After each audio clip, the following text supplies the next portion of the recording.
The next time I saw my brother, he was already, his head was already covered in blood. He was standing at the side holding his hat, and my mother was standing beside my brother begging the crowd to please stop doing those things to my brother. पिछले महीने मणिपुर में जातीय संघर्ष के तुरंत बाद ये 20 साल की महिला और उसके परिवार के 6 सदस्य इम्फाल में अपने घर से पास के सीआरपीएफ राहत कैंप चले गए।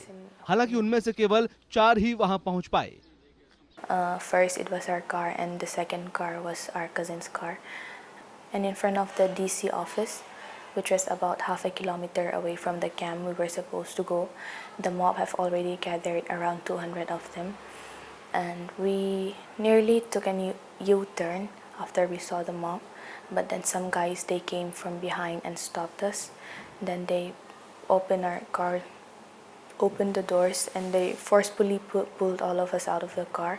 We were 6 of them in the car: me, my mother, my brother, my cousin sister, my aunt with a baby, and my sister-in-law. We were pulled out of the car, and first they damaged all of the car windows, and they poured kerosene all over the car, and they started burning our car. दूसरी car में सवार लड़की के घर वाले भागने में कामयाब रहे। वो और उसकी मां पास की एक इमारत में छिप गए, लेकिन कोई फायदा नहीं हुआ। The guy, he took us into a nearby house, and we hid there for some time. And my mother, she told me to ring up the numbers. She was holding the door of the house we were hiding on. After some time, 3 to 4 minutes, the mob, they came to know that we were hiding inside the house, and they started pelting stones at the house, shouting and telling us to come out.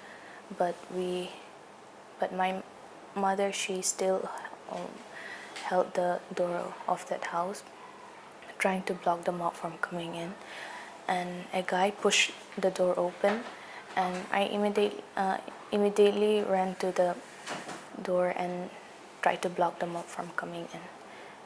And the mob, they were holding long sticks and even sharp iron rods. A guy, he hit me in my right hand, and my hand started bleeding, but I did not move from the place. I stood there trying to block the mob from coming in. And a tall guy, he grabbed me by my hair and pulled me out of the house. He grabbed me by my hair and pulled me out of the house.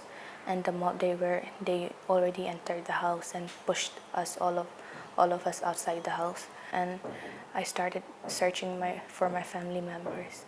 We were all separated from each other. 2 guys, they helped us in hiding.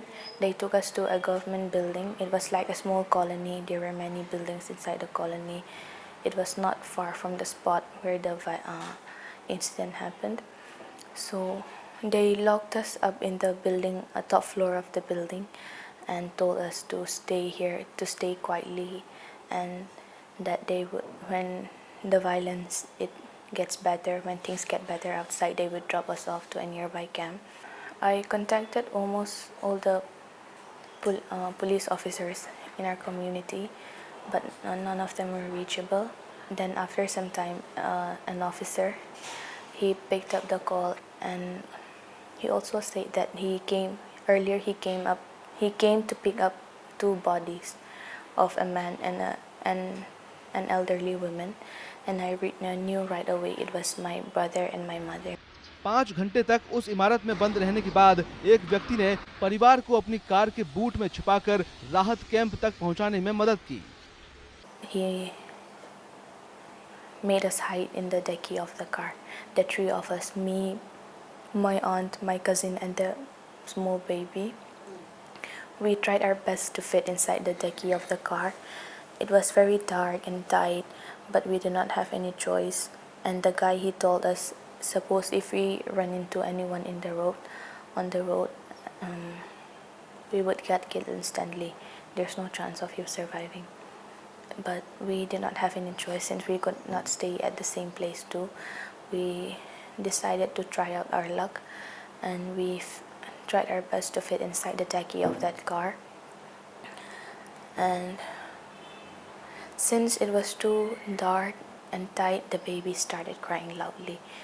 And the guy, while we started driving, and the guy, he started playing music to cover up the sound of the baby crying. लड़की की लापता रिश्तेदार बाद में CRPF को मिल गई। परिवार 6 मई को हवाई अड्डा पहुंचने में कामयाब रहा। हालांकि उनकी दिल्ली की उड़ान 4 दिन बाद की थी। वे 10 मई को दिल्ली पहुंचे।